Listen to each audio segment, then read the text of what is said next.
Nous sommes toujours au festival Gnawa Musique du Monde.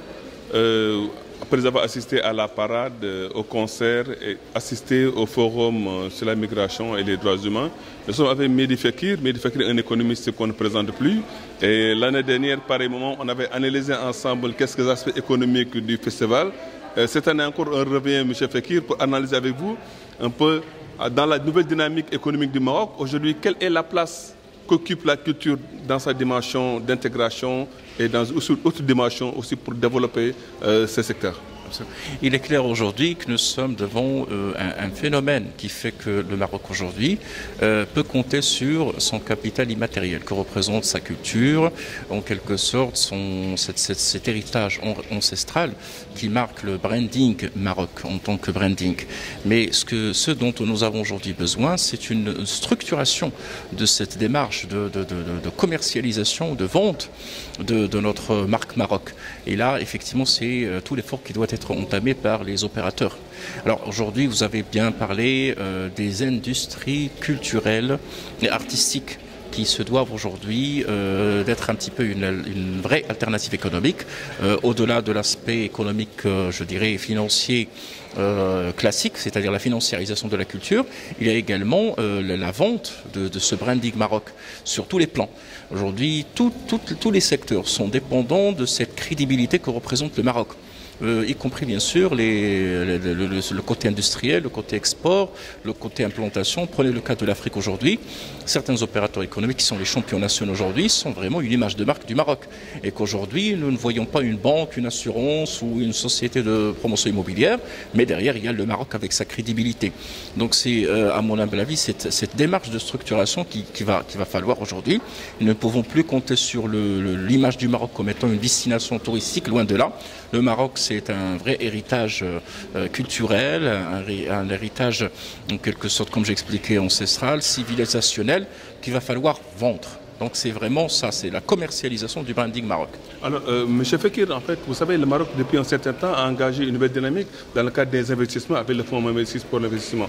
Alors, est-ce que ce Fonds Monétaire pour l'investissement qui connaît aujourd'hui des changements au niveau de sa gouvernance, mais aussi au niveau de sa structuration, est-ce que la place culturelle, la nouvelle dynamique, le branding dont vous parlez, est-ce que vous le sentez et qu'est-ce qu'il faudrait faire quand même pour renforcer cette dynamique?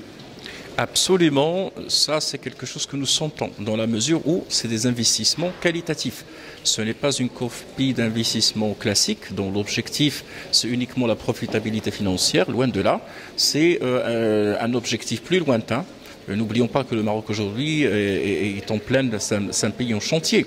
Nous avons un nouveau modèle de développement qui table sur un développement périn, un développement durable, une création durable de la valeur ajoutée et sa répartition.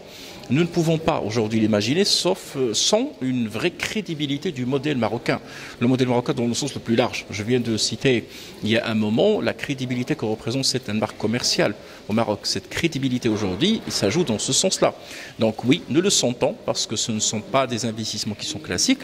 C'est des investissements qui sont stratégiques, qui tablent beaucoup sur le branding Maroc, qui ne table pas uniquement sur la financiarisation de l'économie, mais sur, à court, moyen et long terme, sur un développement durable, une vraie crédibilité du Maroc en tant qu'opérateur, en tant que destination et en tant qu'opérateur et source d'investissement.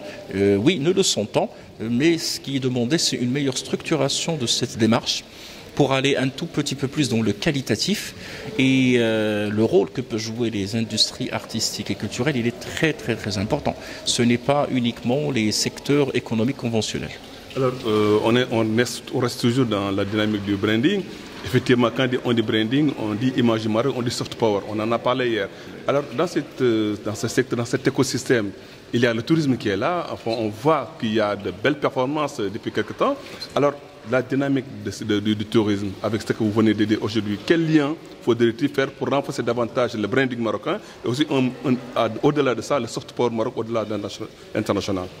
Écoutez, le secteur touristique, c'est un peu l'étude de cas qu'il y a lieu d'examiner pour effectivement imaginer une meilleure liaison de ce que nous venons de citer, c'est-à-dire le branding Maroc, avec bien sûr les retombées sur le plan économique, mais sur le plan purement culturel.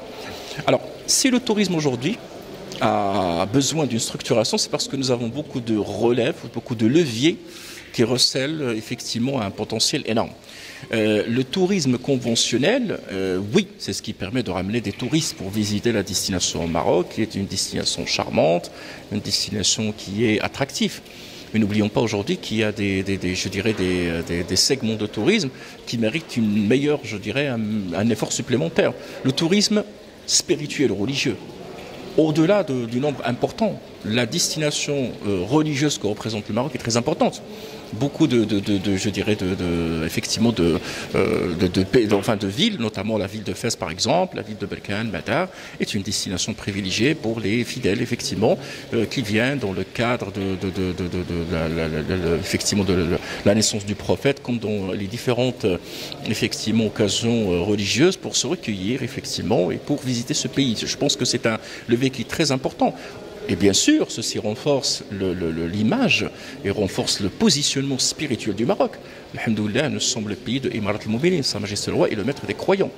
Il y a également le tourisme culturel. Le Maroc, c'est 12 mois de civilisation. Beaucoup de destinations sont des destinations qui sont culturelles.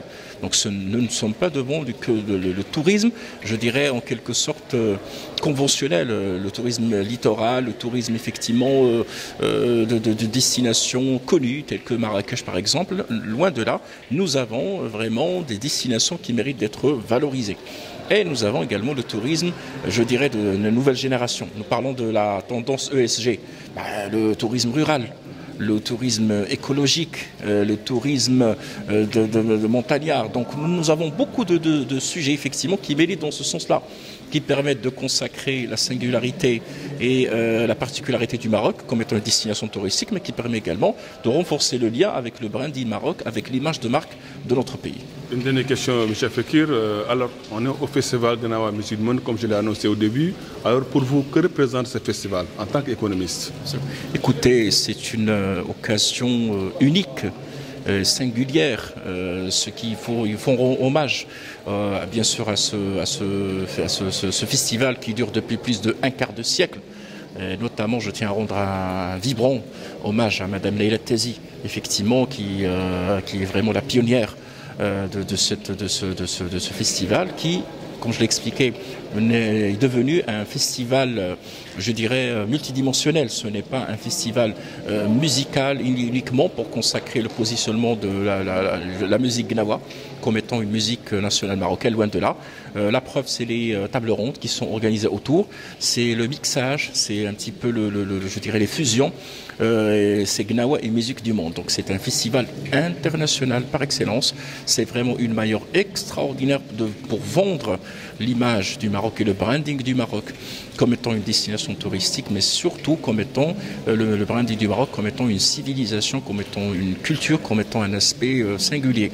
Il faut rendre hommage à cette initiative qui dure, qui est, ma foi, une vraie fierté marocaine.